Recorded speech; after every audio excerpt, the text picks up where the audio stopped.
Hi friends, it's me Eric, welcome back to my channel. Sorry about the lighting, I almost always film by natural light and it's been raining for multiple days straight, so I have all my windows open and they're north facing and I have a candle. I have a few other things. I know it's really dim, but I'm trying to film this before I go to work and it's not going to get any brighter. So this was actually meant to be like a brief video, like under 3 minutes, that I could share on like as a short on here on YouTube, as a reel on Instagram, and on TikTok as like a TikTok or whatever it's called. But I could not find a way to describe this concisely. I missed the bus I wanted yesterday after class, so I walked a very long distance to get home. And as I was walking, I kept pondering this. And by the time I got home and I wrote down like every single thought I had pondered during my walk, it totaled to about like 5 minutes of content when I timed it. So instead of trying to cut and cut and cut and remove important stuff to make this fit the Instagram, TikTok, like short form content, I decided, hey, if it's already over time, I might as well bulk it out a little bit and make it more long form. So this is actually going to be a legit video, which I haven't done in a while. Um, and what's kind of funny is I have multiple legit videos in the work right now that I've had to completely put on the back burner. Like, I'm working on an in-depth analysis of water symbolism in the Bible. I'm making a pretty serious vlog about my failed attempt to perform the Abramelin operation. And then I'm working on like this interesting discussion piece inspired by one of my friends here about how we can look at Jesus's reaction to Jewish law and what that means for us Christians today.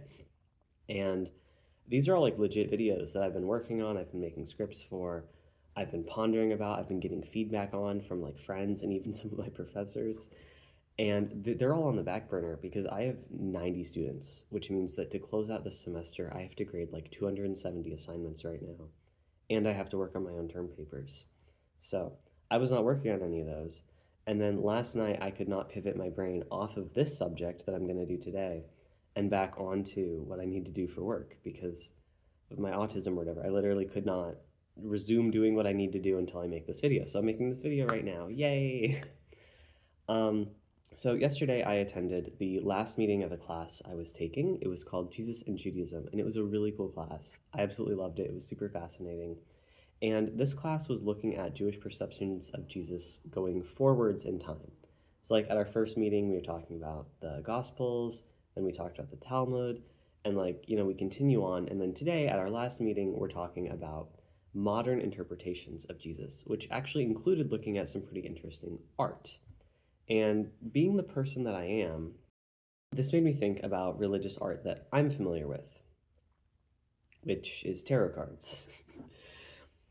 This is the High Priestess as presented in the Rider-Waite-Smith deck.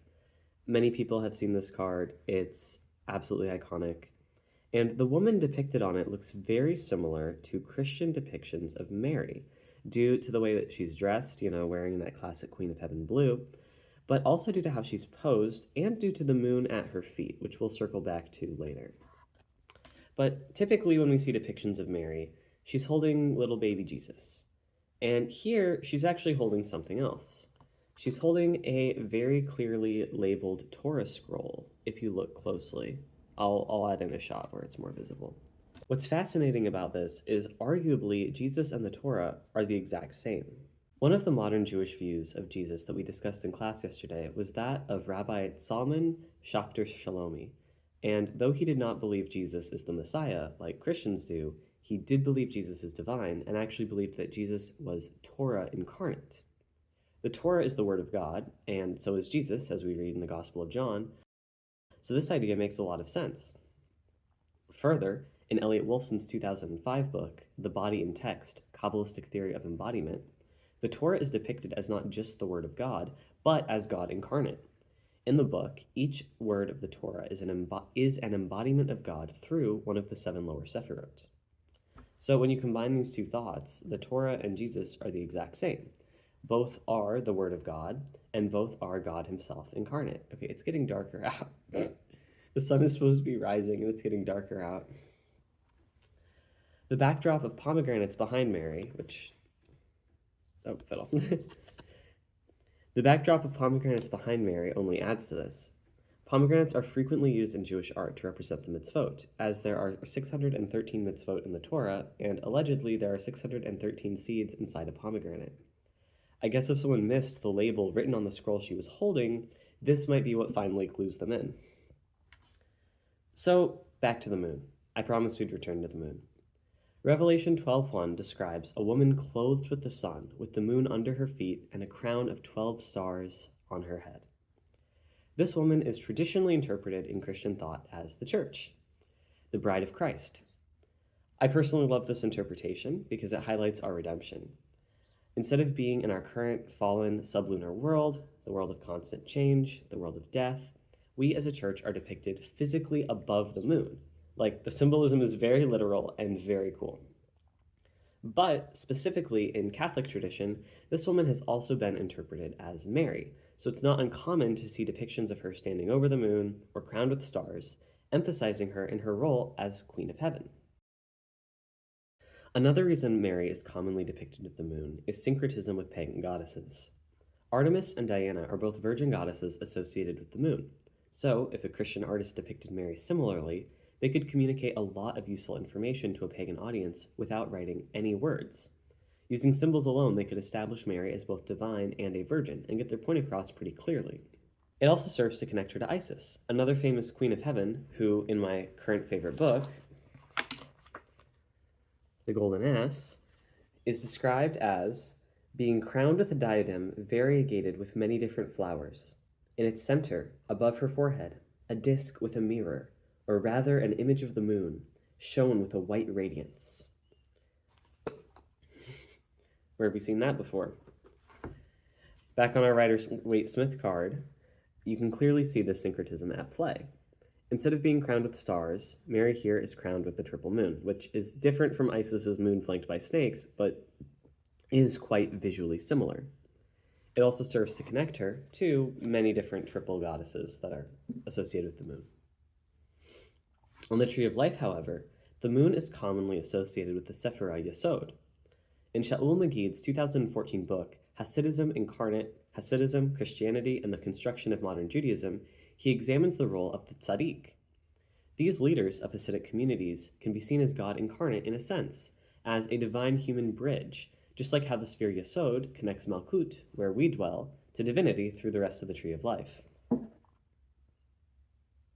Nathan of Gaza, famous disciple of Shabbatai Tzvi, added the Messiah to the Lurianic system as a mediator. Here, the Messiah must receive all the sparks of divinity from the people and then defeat the core of extreme evil in the world. Later, the Baal Shem Tov, who can be thought of as the founder of Hasidic Judaism, attempted to systematize and summarize Lurianic Kabbalah. This eventually leads us to where we are today, where the tzaddikim are the yesods of their communities, bridging to divinity and then receiving divine sparks from their people in a quasi-messianic way. And, in a way, we see this too in the card. The cross on Mary's chest here may just seem like a symbol of Christianity at first glance, but it can also be a symbol of our realm, Malkut, its four arms symbolizing our four directions. Ignoring the triple moon crown, here the symbol of Malkut is actually above the symbol of the moon, possibly depicting a restored or non-fallen world. And what lies between these two symbols? The Torah.